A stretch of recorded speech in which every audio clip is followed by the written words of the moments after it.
Welcome to the Morris Financial Concepts podcast. Today, Savannah Cooper is going to tell us how you can convert a 529 plan over to a Roth IRA, just in case your kid doesn't go to college or you need to use those funds for something else. Stay tuned.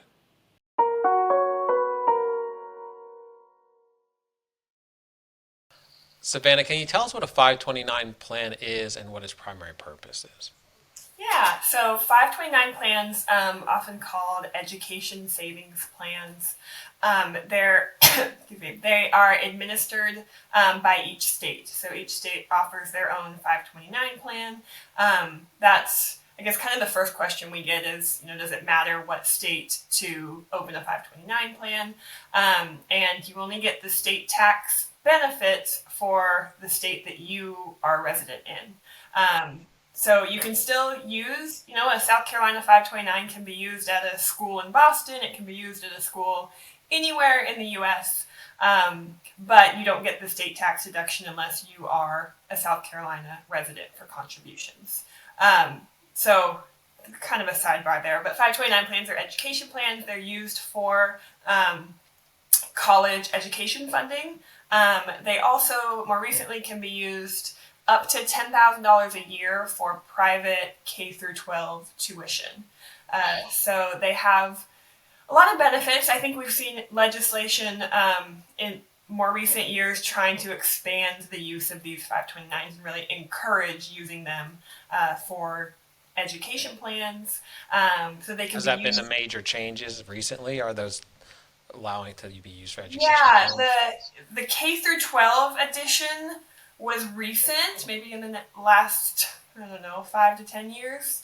And then this other legislation that we'll talk more about today is this Roth conversion, and that's been, 2024 is the first year that is a possibility. Let's talk about that. This is the first year that this is possible because Mhm. that's not intuitive. You can convert it to a Roth. We just talked about Roths in our last episode. Yeah, yeah. So in the past, 529 plans could only be used for qualified education expenses, is what they call them. And so the IRS has, a list of things that qualify. It includes housing, books, tuition, all of those things you would think about in terms of the expenses to attend college. But if you didn't use it for college and you went to take it out for something else, you'd be paying a 10% penalty and taxes on the withdrawal. So it's pretty strict in terms of how they're written and how you can use them. This is for education. If you want to use it for something else, you're going to have to pay taxes and penalties on it. I see. Well, who's eligible to do this conversion? Yeah, so there are a lot of limitations in place with this it came out with the Secure Act where they said, okay, let's try and encourage more people to use 529s. One way to do that, or one pushback with 529s, has been that the funds are locked up for education, and parents who have, 2-year-olds or 3-year-olds who really want to do the best for their children have a hard time envisioning what that might look like for their child in 16 years. How do I know if my child's going to go to college at this age, and those kind of things. So that's been kind of a hurdle, I think, for some people. They introduced this new Roth conversion feature. The account has to be open for 15 years. So 15 years since the date it was opened. Any contributions within the last 5 years are not eligible for rollover. And then the limitations on the amounts of rollovers are there in terms of annual limits can't exceed the IRA contribution limit for the year. So that's set each year by the IRS. In 2024, it's $7,000 a year. If you're under age 50 and above can do $8,000. So there's a limit there, and then there's also a lifetime limit. So you can only roll over a maximum of $35,000 from a 529 to a Roth. So you'd be doing this over a period of years. The other limitation that is a little bit tricky is that you have to have earned income. So to make an IRA contribution, you have to have earned income up to the amount of the contribution. So you need at least 7,000, let's say, somebody under age 50, You have to have 7,000 of earned income in order to roll over 7,000 from the 529 to the Roth.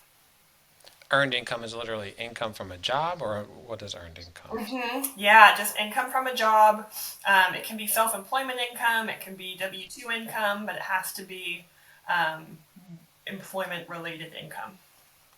So, what are some other factors someone should consider before possibly doing this conversion? Yeah, so there are all of those limitations we just discussed, right? So make sure you're looking into, are you eligible to do that? Has it been open this long? Do you have earned income? And then the other piece is where it's going, right? It's going into a Roth IRA. You said we've talked about Roth IRAs before, so you can look more into that, but there are stipulations there too as to how you can take funds out, making sure you're making a qualified withdrawal. So I think that's another consideration. The other feature to think about, right now, 529 plans, if there are funds that are stuck in there, quote unquote, you have the option of rolling it over to a different beneficiary. So if your older child, graduates and there's still 10,000 left in there, you have that option of saying, oh, well, her younger sister is about to start college. Let's roll that into her 529 and then, we'll even them out later or something to that effect. It's, again, a lot of goal discussions with the family because it's very unique to how parents feel about funding their children's college education. And then when you have multiple children, a further discussion comes into play of, if the older child ended up going to college and then medical school, they've used, 8 years of education, whereas the younger one only went 4 years. How do you want to approach that? So it's still very unique to the family situation, and really thinking about how you want to handle those funds for your children. With the limitations in place, it's still not a strategy that is like, yeah, let's put all of the funds into one 529 and then we can roll them and move them later.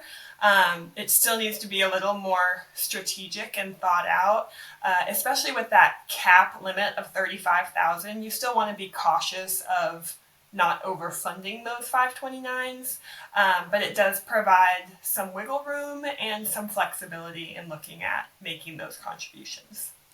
So, is that mainly the way the conversion would change your strategy with the 529?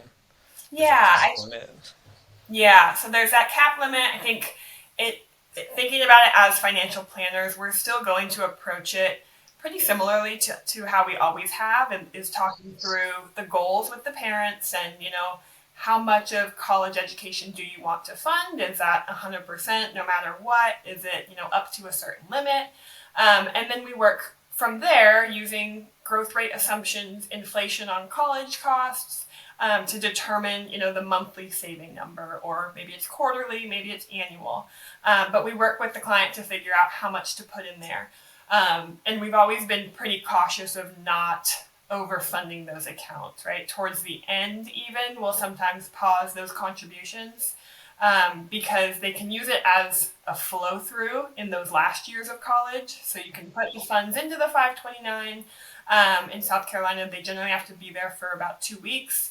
And then you can take them out and go use them for that, last year of college, so that you don't risk putting too much in there and then having them stuck in there. Are there any other risks or drawbacks to this conversion option? You know, I don't think so in terms of like direct risks of the conversion, right? There's not going to be extra penalties. There's not going to be taxes. I think, like anything, it's making sure you're eligible for it, so that you're making this conversion in the right way, and then just considering, where those funds are ending up. They're going to be in a Roth. What are the stipulations on the Roth, and how can I make those funds work best for our family's goals? Yeah, that makes sense. How does this compare to other strategies when you're using these leftover funds after your child is done with college? Yeah, so it really gives families an option to use those funds for something other than education, and without having to pay penalties and taxes. So you're essentially able to use these funds and avoiding taxes or penalties from it. Because, in the past, if funds were stuck in there, you could either roll them over to another relative, or you would have to kind of bite the bullet and pay the taxes and penalties on it, and then you have those funds to gift to your child or whatever that goal is for that account. So it really provides flexibility. I think is the biggest thing we keep coming back to, is it gives you that flexibility in planning, in thinking through the goal, and how you want to meet that goal. Can you talk about the process? What are the steps if you want to go ahead and do this? Yeah. So like I said, 2024 is the first year that you can do this. So it's really important to talk to somebody who's well versed in this. So it could be your financial planner. If you already have a 529, talk to the plan administrator about it to say, hey, we heard this came up. Can you talk us through this process? And then there will be a few steps involved, right? It would be opening up the Roth IRA for the beneficiary, and then initiating that rollover, making sure things are being reported correctly.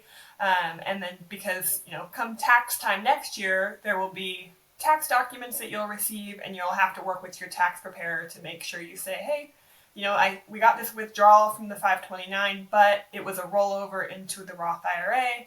And your tax preparer will probably want to know the answers to all of those questions, right? When was the account opened? When were your last withdrawal or last contributions into the account? And what is your earned income for the year? So that helps determine that you've met all of those requirements, and that there's no penalties for doing that. What about state-specific considerations? You talked a little bit about it, Yeah. Your firm is in South Carolina, so we can talk about that specifically, or any other. Yeah. So on the front end is when the state is involved with receiving the tax deductions for any contributions. So, if mom and dad are in South Carolina, it's a South Carolina 529, and they contribute $10,000 for the year, they get a tax deduction on their South Carolina tax return of $10,000 that reduces their taxable income. It's something parents often don't think about, but when grandparents want to contribute, or aunts and uncles, if they're in Washington, that's not a good example because there's no income tax. Say they're in North Carolina, Sure. And they're contributing, they won't get any benefits for their contributions because they're filing a North Carolina income tax return. So they'd want to open up a North Carolina 529 or something similar. Now, in terms of the conversion, there really is no difference between states. The state implication is only in that phase of contributions. Can the conversion affect financial aid eligibility in any way? Yeah, that's a great question. So the conversion itself cannot. The 529 balance can. So 529 is owned by the parent, is included in the FAFSA calculation for the expected family contribution, so the EFC. It is only at about a 5.4% rate of contribution amount, whereas assets owned by the child are at a 20% inclusion rate. So parent-owned 529s do have an impact, though it is minimal, on the financial aid calculations. And, if you were to think about the alternatives, right, of giving the funds directly to your child to pay for college, that would be a bigger impact than putting them into the 529 on the financial aid. Now, the new thing for the FAFSA applications is like grandparent-owned 529s or any other relative-owned 529s are not included on the expected family calculation. That's interesting. Mm-hmm. What about new parents? What advice would you give them when they're just starting out with this savings plan? Yeah, I think, we would continue to encourage families and parents to think about their goals first. So if you've heard any of our podcasts or webinars, you know that we are goals-based financial planners. So everything starts and ends with your goals, and people probably get frustrated when we always give that answer of it depends, because it truly does depend on your situation and your goals. So this new feature, the rollover to the Roth, helps give, I think, parents some peace of mind or comfort level for those parents that are like, well, I don't know if I want to pay 100%, or I don't know if my child will go the college route, and then what happens? Um, like my husband is active duty Navy, so he ended up going straight into the military after high school, and that's been a route that has been really fulfilling and rewarding for him. And so that obviously impacts his thoughts around education planning for our child. The GI Bill is also there for him to transfer to our daughter. So it's been, a question of, do we need a 529? And when this legislation came out, it made it more feasible and more likely that we wanted to set it up to say, hey, there is this flexibility that if the GI Bill covers her full education in the future, we could transfer this to her in a Roth IRA and jumpstart her retirement savings. She could use it for a new home purchase. So that's one of the other goals parents often have when their kids are in their 20s to 30s is, hey, I want to help them buy this home.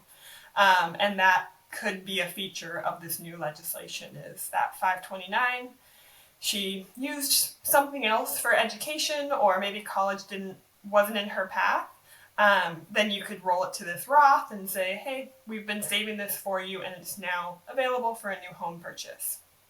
So I think it depends on the goals. So to continue thinking about it in terms of what makes sense for your family, but that it does add some flexibility there. I know it's new, so there might not be any yet, but you think there are any misconceptions about the conversion or a 529 plan in general? Yeah, I haven't heard many misconceptions, because it's new. There are still some components of the rules that need to be ironed out, that we need some more clarification from the IRS. It's certainly not, this strategy that's going to be some big slam dunk that means everybody should be doing 529s. So maybe that's a misconception, but I think it's like any new legislation that gets rolled out. The first couple of years, you kind of feel out, how does this look in practice and how is the IRS responding to some of these strategies? Are you aware of any proposed legislation that could affect this new legislation? I don't think so. There were a few things that that need to be further clarified. So, for example, that 15-year time clock. One of the things that a lot of professionals are asking and wondering is, if you were to roll it over to a relative, does that restart the 15-year clock, or could that continue? So if your older child didn't use it, but it's been open for 15 years, and then you say, hey, let's, instead of doing this Roth conversion, let's roll it to your younger sister. Does that restart it for the younger sister? Or if younger sister doesn't use it, can you then roll it for her into a Roth? Yeah, so there are some little nuances like that that need to be ironed out. If someone wanted to learn more about this topic, do you have any resources you recommend? Yeah, so if you have a 529, looking at the plan administrator's website. So Fidelity and Schwab often have some good articles about it. Talking to your financial planner or another professional, and then just keeping an eye out on financial articles in the future, because I think this is going to be continuing to be talked about throughout at least the rest of this year, and probably more next year too, as we start to see these things playing out. So checking, Schwab, Fidelity, listening to Morris Financial's podcast. We may talk about it more in the future. And then getting with a financial planner if you really are considering education funding for your child or children. Making sure you talk through your goals first, and not just looking at the accounts or the features there. Great. Well, Savannah, thanks for coming back on the show. We always learn a lot and look forward to Yeah. having you back again. Thank you so much.